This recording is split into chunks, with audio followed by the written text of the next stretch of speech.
Empezamos en 3, 2. Bienvenidos sean todos ustedes al programa Inferno, el laberinto de la política y de los negocios. En esta ocasión, pues ahora sí que nos hace el honor de estar con nosotros el doctor Arturo Matielo Canales. Doctor, muchísimas gracias, sobre todo el tema tan ad hoc, tan a moda, ¿no? Que es el tema en donde usted pues, es toda una autoridad, ¿no? El tema de la seguridad nacional. Ahorita que estamos en periodos electorales, bueno, me está usted diciendo fuera de cámara, de micrófonos, unos datos bastante impactantes de la falta de movilidad social, bueno, todo, pero sin mayor preámbulo, yo quisiera agradecerle, sé que tiene usted una agenda bastante fuerte, muy cargada, que se ha tomado unos minutos para acompañarnos y pues que entremos en materia, porque también sé que tiene un asunto ahí a las 6. Claro, muchas gracias, Luis Humberto, muy amable por la invitación aquí en esta estación de cambio digital y en este programa Inferno. Mira, el día de hoy enviamos una carta al presidente de la República con copia para el secretario de Gobernación, Miguel Ángel Osorio Chong, y con copia para el general Cienfuegos y el almirante Vidal, para efecto de que se incremente la seguridad en los 12 estados de la República Mexicana, en donde vamos a tener y a vivir los electorales, porque hemos visto que la violencia está detonando en algunos estados, muy particularmente el estado de Tamaulipas, el estado de Veracruz, el estado de Oaxaca, el estado de Durango y el estado de Zacatecas. Serían los estados en donde vemos un repunte muy grande de la violencia y nosotros quisiéramos, porque una copia fue enviada también al Consejo Nacional de Seguridad Pública y a la Comisión Nacional de Seguridad, que Renato Sales, con quien tenemos magníficas relaciones, y también a la Procuraduría General de la República, con Arely González, designaran a un mayor número de elementos de la Gendarmería Nacional para que acudan a estos estados de manera inmediata y junto con infantes de Marina e infantes del Ejército empiecen a realizar labores de vigilancia durante el periodo comprendido desde la etapa preelectoral en estos momentos hasta el día de la elección y quizá unos días más. O sea, no estamos solicitando que se quede en la perpetuidad en los estados donde habrá elecciones ni en las zonas que consideramos conflictivas, pero sí creemos que es necesario para disminuir y desalentar a los índices de violencia que estamos viviendo, que acudan a estos estados. Y bueno, a nosotros nos interesa mucho el estado de Veracruz, por supuesto, pero los compañeros de la asociación pues viven en todos esos estados y bueno, pues cada quien está solicitando que también en sus propios estados concurran estas fuerzas del orden. Con la finalidad de que haya paz y que ahora sí esta fiesta democrática se vea reflejada la participación ciudadana y no se inhiba, vamos a decir así, el voto, ¿no? Que así es. A veces hasta se usa como una herramienta de estrategia político-electoral, ¿no? Así es, sí, la idea es que la gente salga a votar y salga a votar tranquilamente y decida, ¿no?, en función de su criterio, quién de los candidatos es el mejor para que conduzca los destinos durante 2 años en el estado de Veracruz.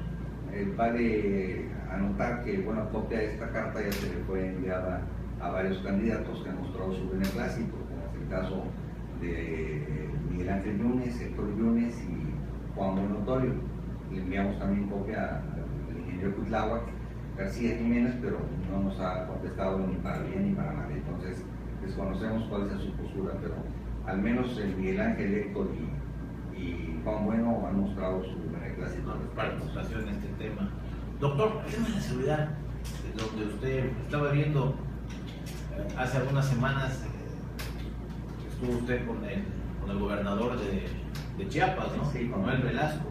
El güero Velasco. Es complicado desde el punto de vista del trabajo que usted hace. Usted tiene una representación nacional y un trabajo, pues ahora mismo, con un entorno no político, sino social. Pero es difícil que los políticos, es difícil que las autoridades comprendan la necesidad de las comunidades seguras, de participar, de ser transparentes, de ser abiertos Porque sabemos, por ejemplo, Veracruz hace un par de semanas estaba yo platicando ahí con algunos amigos periodistas. Veracruz hubo 43 homicidios dolosos hace un par de semanas. Sí, no, desafortunadamente nos estamos acostumbrando a manejar cifras increíbles en materia de homicidios dolosos, índices delincuenciales, y eso es muy malo para el país, porque en la medida en que nos vayamos acostumbrando, pues entonces va a seguir escalando esto, ¿no? Fíjese que me decía usted en alguna ocasión que estábamos en su oficina otro tema también muy interesante, que era el hecho de que cuando le tocó estar en Colombia, usted lo que menos quería era que México se convirtiera en un país de ruta segura, nada más. Me decía usted, ¿no? Algunas carreteras, pero el interior era totalmente inhóspito, ¿no? El Sí. Estado colombiano no tenía poder ahí, ¿no? Sí, la solución colombiana fue blindar las ciudades, pero después del blindaje de las ciudades con policías limpias, blindaron las carreteras. Pero estamos hablando de que Colombia tiene 5 o 6 ciudades importantes, el resto es zona montañosa. Barranquilla, Sí, claro, Santa Fe, o sea, no son muchas. Entonces a ellos sí les funcionó porque tienen una muy baja densidad poblacional y dejaron las zonas montañosas, y claramente nos decían, no se vayan a salir de la carretera porque pueden tener algún problema. Sin embargo, en el caso de México no aplica, porque tenemos más de 10 ciudades medias importantes y sería muy complicado establecer esta estrategia colombiana en la República Mexicana. Tampoco aplica la solución italiana con el caso Palermo, porque ahí fue una modificación en los sistemas jurídicos, en donde se crearon los jueces sin rostro, en donde entraron los carabineros italianos con el apoyo de Giovanni Falcone, Pablo Barcelino. Ahí están unas películas que vi, ¿no? El tema del antiproceso, los 80. Así es, efectivamente. El golpe más fuerte que dieron a la mafia en todo el mundo. Así es, entonces tampoco aplica la situación que se dio en Italia para México. Entonces nosotros tenemos que encontrar nuestra propia solución, y en el camino de encontrar nuestra propia solución, pues desafortunadamente todavía vamos a caer más bajo en la problemática si no encontramos una voluntad política en las altas esferas del gobierno federal, que eche para adelante una política de participación ciudadana en donde se integre la ciudadanía al combate a la inseguridad. Qué bien, doctor. Fíjese que hace como un año más o menos, tuve la oportunidad de asistir a la Semana Nacional de la Seguridad, donde precisamente conocí al ministro de Seguridad, el secretario de Seguridad de Colombia, conocí a un amigo que ha participado mucho, el cual le envío un saludo desde aquí, el doctor Guilán Came, un hombre bastante versado en el tema de la participación ciudadana, en el tema de la seguridad.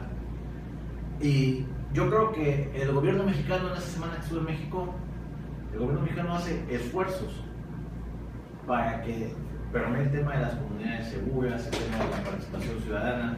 Sin embargo, yo veo reticencia en los gobiernos locales, ¿no? Yo creo que hasta donde la experiencia personal me indica, tenemos reticencia en los gobiernos locales, municipales, en el gobierno estatal, en los gobiernos estatales en algunos casos, y parte también de la reticencia en el gobierno federal. O sea, yo creo que es un problema que todavía no comprende al 100% la clase política en términos generales. Lo que puede desatar, ¿no? Así es, el no actuar, el no hacer algo, el no buscar la participación de la ciudadanía, el no establecer acciones de prevención del delito.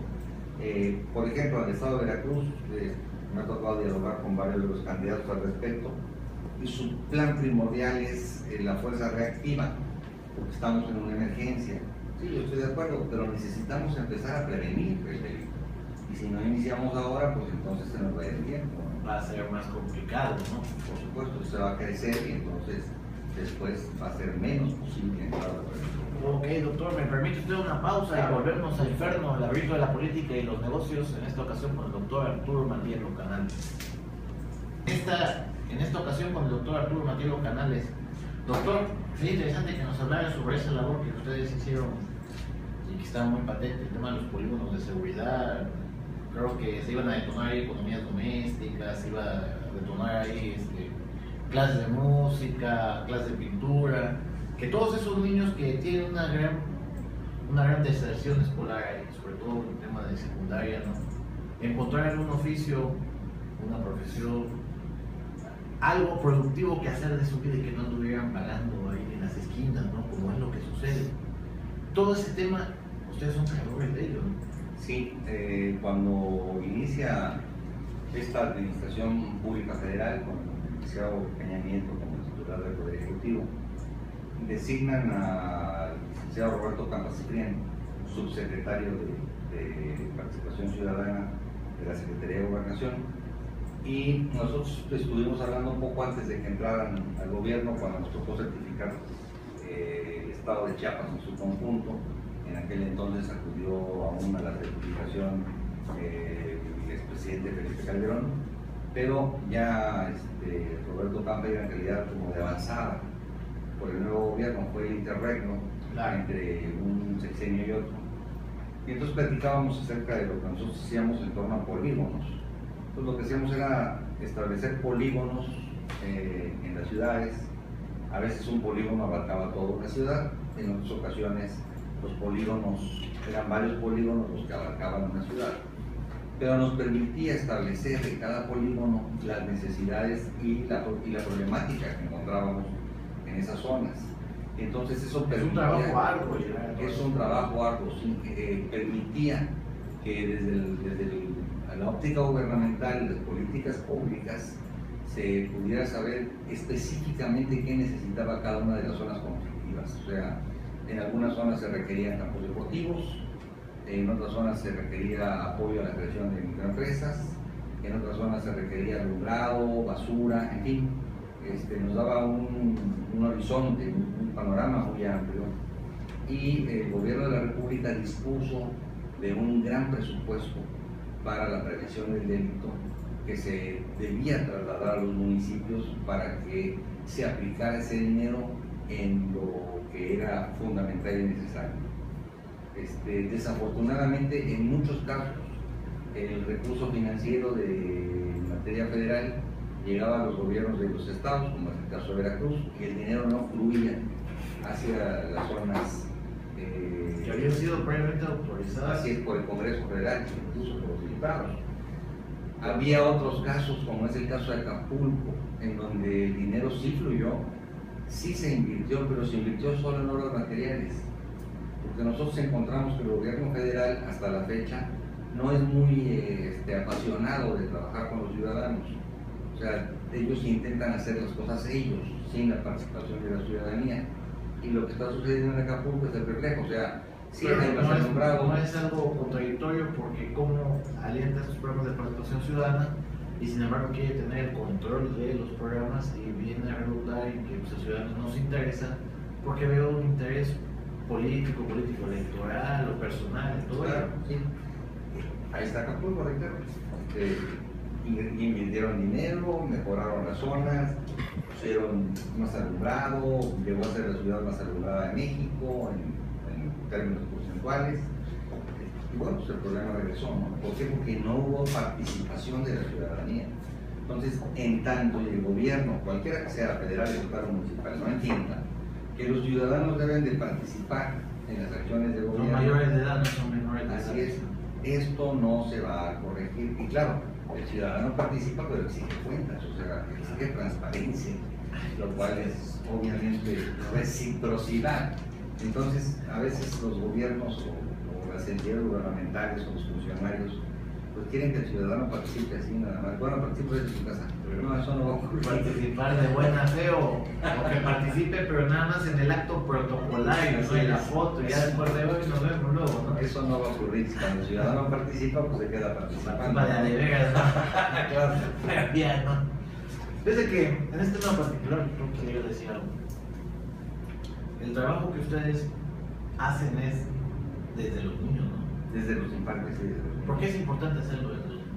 Porque encontramos que la problemática que vive México tiene mucho que ver con la cultura y la educación. Y bueno, la educación, se dice vulgo, se mama en casa, ¿no? Entonces necesitamos mejorar la situación que viven muchas familias porque en este momento papá trabaja, mamá trabaja, salen de la casa, se van a trabajar y el niño pues crece en la calle como un matorral y el resultado que tenemos... Los consejeros son los amigos, ¿no? Así es, la familia se convierte en la pandilla. Entonces, está provocando que tengamos en este momento más de 50,000 pandillas en la República Mexicana, en las calles de la República, y que estas pandillas se asocian con grandes cárteles, entonces trabajan para ellos, y bueno, pues entonces tenemos una dinámica social impresionantemente mala, porque hay un desmoronamiento del tejido social y un rompimiento de las bases familiares.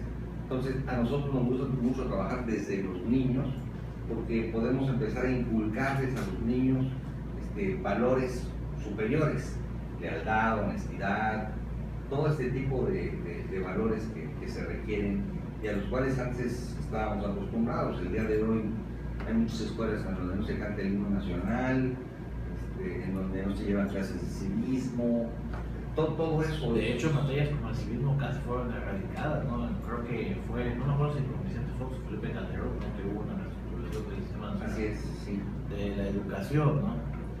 Yo creo que ellos querían actualizarlo, pero lo único que hicieron es hacer que las personas pierdan, número uno, sentido nacional, ¿no? Número dos, contenido cívico, educacional, ¿no? Cuando yo era niño, salía en la tele, veía las Olimpiadas y tocaban el himno del papá, me paraba de las orejas, si no me paraba, ¿no? Para mostrar respeto. Ahorita podemos estar en un acto y estar tocando el himno y la gente está como para la izquierda, ¿verdad?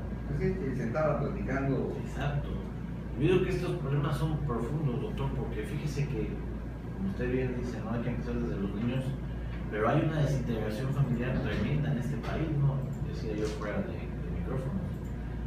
Los embarazos tempranos.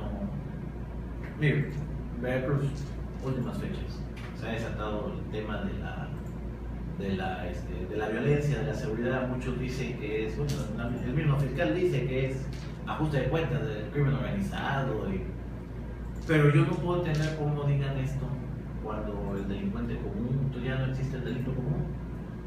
Yo más bien me suena que es un tema de decir, no, pues esto le atañe, son facultades federales. Nosotros ya nada más dijimos que esta persona pertenecía a esta categoría delincuencial, no es facultad de nosotros.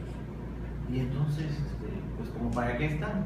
Claro, porque lo que se intenta pues, es transferir el asunto a la Procuraduría General de la República y desafortunadamente la Procuraduría General de la República carece de elementos de número suficiente como para llevar a cabo todas las investigaciones.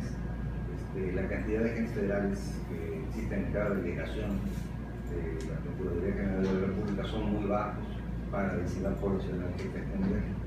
Entonces, cuando la Procuraduría del Estado de Veracruz o otros estados, por lo mismo, se descarga esta responsabilidad de la autoridad federal, pues lo que hacen es intentar quitarse, uno, el golpe mediático y dos, quitarse el problema de encima, ¿no? Entonces, lo que se necesita es entender que todos tenemos el problema. Sí, eso es un tema. Hace rato estaba yo en una reunión donde estaba presentando un libro del líder nacional Carrera, usted más sabe, ¿no? La Cuarta Socialdemócrata, ¿no? Y él decía que debemos entender que los problemas son comunes y debemos de buscar el bienestar común, pero también la justicia social. Así es. Aunque parecía dos ideologías que en México están encontradas, porque entendemos que, por ejemplo, el azul es bienestar común y el rojo es justicia social. Pero se complementan. Pero se complementan, solo que los políticos en México no lo han entendido como tal, ¿no? Es una competencia bizarra, ¿no? Donde el pueblo es el rehén que está en medio, ¿no? Así es.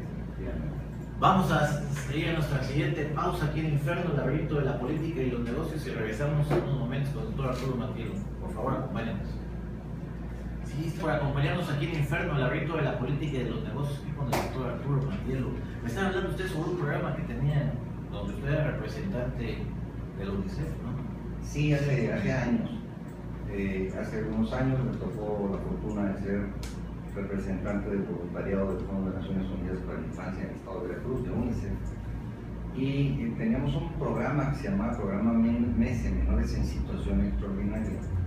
Y en ese entonces trabajábamos de común acuerdo con los sistemas DIF, todo el estado y a nivel municipal. Pues, llámese los muchachos o los niños que están en los cruceros, así es, sí, que se alquilan para... Era el rescate de esos niños, porque nosotros teníamos claro que esos niños, si no los rescatábamos, se iban a convertir en los delincuentes. La participación ciudadana no se da en los niveles que se dan en Estados Unidos, en Europa. La gente es omisa a su deber cívico, ¿no? Por ejemplo, de votar por el candidato que quiera, pero votar, pero también de exigir. Acaba de ser postergada la ley creo que en el Senado, ¿no? del 3x3 anticorrupción, y no, nadie habla de la revocación de mandato, ¿no? Todo el mundo voltea para otro lado. Tenemos diputados en las estructuras de los partidos, aquí digo, todos los partidos políticos que salen de la nada más por interés, ponen a tal fulano, pero ¿quién representa? No se representa. Y hablábamos hace rato con Agustín Bazar, que muchos ciudadanos dicen, sí, no, él no me representa, o sea, mi representado no me representa un grupo, representa una hegemonía, una élite en el poder, no al ciudadano de a pie que tiene que ir a chambear todos los días, ¿no? Así es. ¿Cómo puede el ciudadano, claro, en un sentido totalmente democrático, sonar fuerte en la mesa, ¿no? Un manotazo y hacerse escuchar y hacerse sobre todo representar, ¿no? Bueno, los caminos de la participación ciudadana en materia político-electoral se han venido cerrando. Ahora últimamente se abrió la posibilidad de los candidatos independientes. Pero ya fue también eso. Pero ya como fue chunga. Sí, ya fue prostituido, porque cada partido tiene su candidato independiente. Así es. Entonces, lo que los ciudadanos debemos de hacer es trabajar mucho con las juventudes que están en las escuelas, en las universidades, en los bachilleratos, e inculcarles el factor cívico. Esto es, necesitamos modificar nuestro sistema educativo y cambiarlo hacia un sistema en el cual se entienda que la labor de un ciudadano, como decía Winston Churchill, era mantener la boca abierta siempre, o sea, siempre debe estar criticando un ciudadano su gobierno, en positivo, por supuesto. Claro.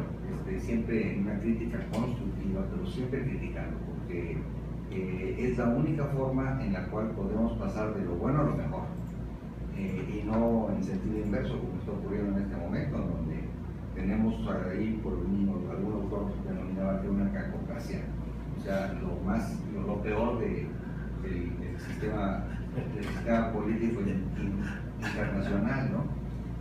Desafortunadamente estamos viviendo esta situación. En Europa no entienden qué está pasando en México, no lo comprenden, porque ellos están acostumbrados a una rotación de partidos en el poder. España, bueno, tiene que ver mucho la alternancia para que sí, esto claro. sea... España, por ejemplo,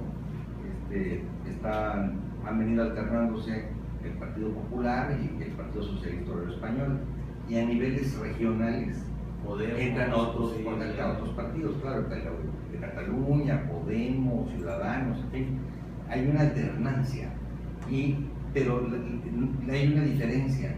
El partido político que está en el gobierno lo intenta hacer bien, y cuando cede el poder, el partido que entra busca hacerlo mejor, o sea, mejorar. Es una competencia en positivo. Por supuesto, es una competencia en positivo. ¿No? Así es, no es una competencia en negativo, como luego es el caso en algunas partes de la República Mexicana. Totalmente de acuerdo, doctor. Incluso, le repito, yo quisiera aquí citar mucho el hecho de que hay situaciones aquí en México donde el gobernador en turno a veces deja a alguien incapaz, a alguien incompetente y más pequeño quizá desde el punto de vista filosófico e intelectual que él mismo, ¿no? Con el sentido de criterio, ¿no? Y si sienten que es una alusión para Veracruz, no, porque también en otros estados sobre el orden panista lo hay, ¿no? Digo, no quisiera ir más lejos que el efecto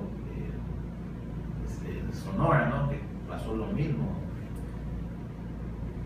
Pero esto, para la clase política, ¿no cree usted que es también un suicidio a la larga? Sí, claro. Esta partidocracia de que voy a dejar a mi compadre, voy a dejar a mi amigo para que me cuide el changarro, no importa que sea un bobo, un tonto, un incompetente, pero bueno, yo ahí lo voy sacando del asunto. Así y es. la población, ¿qué onda? O sea, ¿qué libro leen? Sí, desafortunadamente es una práctica que se está volviendo cada vez más común. en la República Mexicana, y el ciudadano no entiende que debe de hacer algo al respecto, ¿no? No es todo. Por ahí Leonardo Kurchenko hace una semana sacó un muy buen artículo que decía, no, sí entienden que no entienden. Lo que pasa es que se hace guajes, ¿no? Parafraseando a Noam Chomsky, ¿no? Vamos a hacer una pausa comercial, si me lo permite, doctor, la última, para cerrar el programa. Vamos a cerrar un poquito antes el programa, claro, con permiso que usted tiene, para que no llegue quemado, ¿no? Volvemos a Inferno, el laberinto de la política y los negocios. De nueva cuenta, muchas gracias, queridos televidentes, radioescuchas, personas que nos leen a través de las redes sociales. Mi nombre es Luis Humberto Tejeda Taibo, como él, estoy en el Face y obviamente en la revista Inferno, revista Inferno, de Taibo. Y en esta ocasión, doctor, queremos que termine usted con conclusiones, lo que me decía usted. Ahorita emitió esta carta al presidente de la República pidiendo a las fuerzas federales en todos los estados donde va a haber elecciones, ¿no? Qué bien, pero qué mal que tengan que intervenir las fuerzas federales, porque todas las fuerzas locales son suficientes, son insuficientes, o qué es la función de ellos, ¿no? Yo creo que las fuerzas locales no son suficientes, ni están capacitadas, ni están preparadas. Me estoy refiriendo a todos los estados.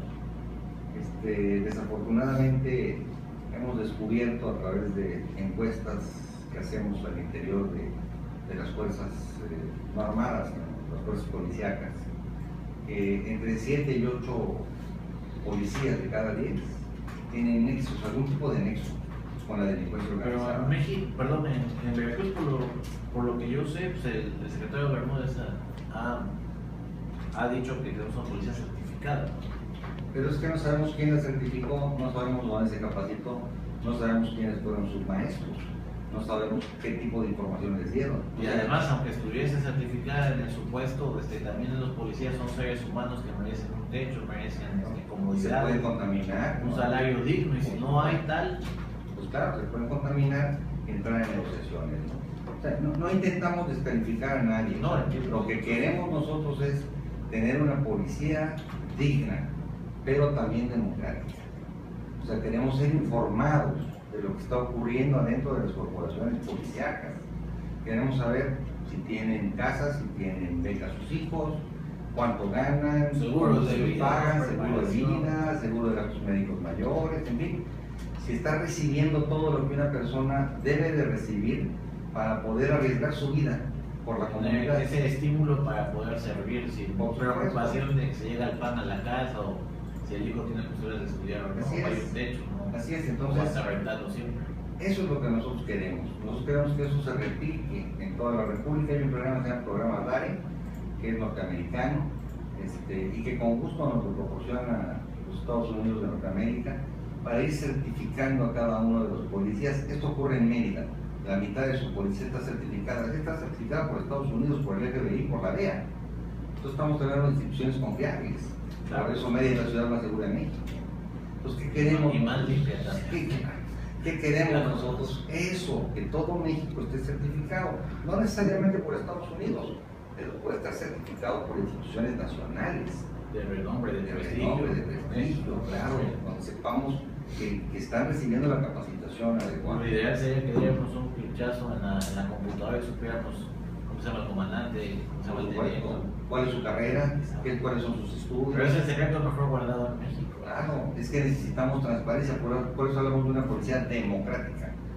Esta democratización. No tan solo en eso, también en el órgano de la función pública. Si usted se pone a ver las páginas de los gobiernos estatales, municipales, nada más le dicen visión, misión y unas palabritas ahí, pero guarda muy bien temas de las licitaciones, eso sí, claro, sí. Guarda muy bien temas de los funcionarios públicos.